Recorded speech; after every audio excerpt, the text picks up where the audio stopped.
حضرت باعزید بستامی کہتے ہیں کہ میں نے اپنی ماں کے آگے ہاتھ جوڑے، میں نے کہا امی تجھے راضی کروں یا رب کو راضی کروں؟ تو اپنے حق مجھے معاف کر دے، اللہ کو میں راضی کر دیتا ہوں۔ ماں نے کہا جاؤ پتر میں اجازت دیتی ہوں۔ گئے جنگلوں میں، ذکر و فکر میں لگے رہے، تنہائی میں اس کو یاد کرتے رہے، دن رات ذکر کے چراغ روشن رکھے۔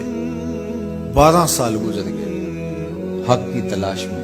ایک دن واپس بستام کے قریب سے گزر رہے تھے، خیال آیا چلتے چلتے ماں کو سلام کر دیں۔ دروازے کو دستک دینے لگے تو اس خیال نے ہاتھ روک لیا کہ ساری زندگی ماں کو سکھ تو دیا کوئی نہیں، اب دکھ بھی کیوں دینے لگے؟ رات کا ایک پہر بیت گیا ہے، سردیوں کی لمبی رات ہے، ماں بستر میں لیٹی ہوگی، تیرے لیے اٹھے گی، دروازہ کھولے گی۔ دروازے کے ساتھ ہی لگ کے بیٹھ گئی اور ساری رات کاٹ دی، اس خیال سے کہ ماں کو تکلیف نہ ہو۔ جب سحری کا وقت ہوا تو اندر سے جو نالی آتی تھی اس نالی سے پانی آیا، سمجھ گئے میری ماں تہجد کے لیے اٹھی ہے اور وضو کا پانی ہے، تو فوراً دروازے پہ دستک دی۔ اندر سے آواز آئی بیٹا باعزید میں ابھی آئی۔ مائیں بیٹوں کے دستک کے انداز سے جان لیتی ہیں یہ کس بیٹے کے ہاتھوں کا لمس ہے۔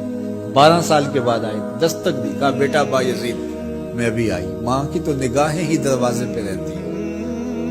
اللہ اکبر۔ کہتے ہیں کہ ماں نے دروازہ کھولا، 12 سال جنگلوں کی خاک چھانتے بیت گئی تھی۔ پراگندہ صورت، بکھرے ہوئے بال، پھٹے ہوئے کپڑے۔ میری ماں کی جب نگاہ میرے پہ پڑی تو اس کی چشمان سے موٹے موٹے آنسو ٹپکنے لگے اور اس نے ایسے ہاتھ پھیلا کے کہا مالک، میرا بیٹا باعزید تیری طلب میں نکلا تھا، تو نے ابھی تک اسے اپنا قرب نہیں دیا۔ حضرت باعزید بستامی کہتے ہیں 12 سال کی ریاستوں سے جو کچھ نہیں ملا تھا ماں کے اٹھے ہوئے ہاتھوں سے مل گیا۔ میں نے کہا مالک میں تجھے کہاں ڈھونڈ رہا ہوں، تو کہاں موجود ہے؟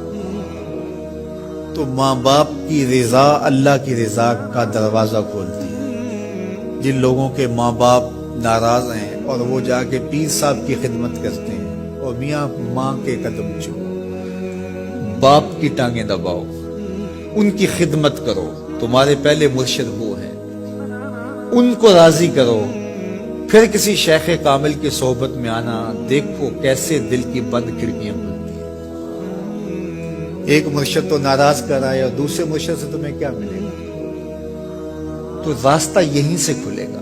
والدین کو کبھی ناراض نہ کرو، والدین کو کبھی دکھ نہ دو، والدین کو کبھی تکلیف نہ پہنچاؤ، اور والدین کو بھی چاہیے کہ اپنی اولاد کو اپنا نافرمان نہ بنائے۔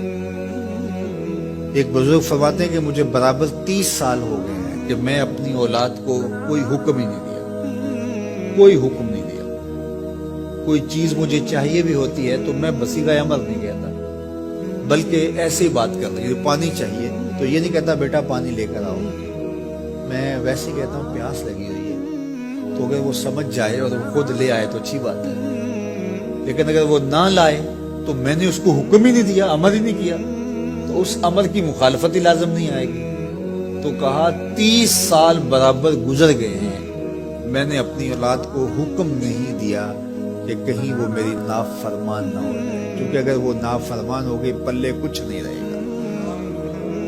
جو اولادیں ماں باپ کی نافرمان ہوتی ہے وہ ہوا میں بھی اڑے، وہ چرخ پہ بھی جھولے، وہ زمین پہ گرنے والی ہوتی ہیں، کبھی کامیاب نہیں ہو سکتی وہ اولادیں جو ماں باپ کی گستاخ، بے ادب اور نافرمان ہوتی ہیں۔ وہی اولادیں سرخرو، کامیاب اور کامگار اور بامراد ہوتی ہیں جو ماں باپ کی خدمت کرتی ہیں، ماں باپ کی دعائیں لیتی ہیں۔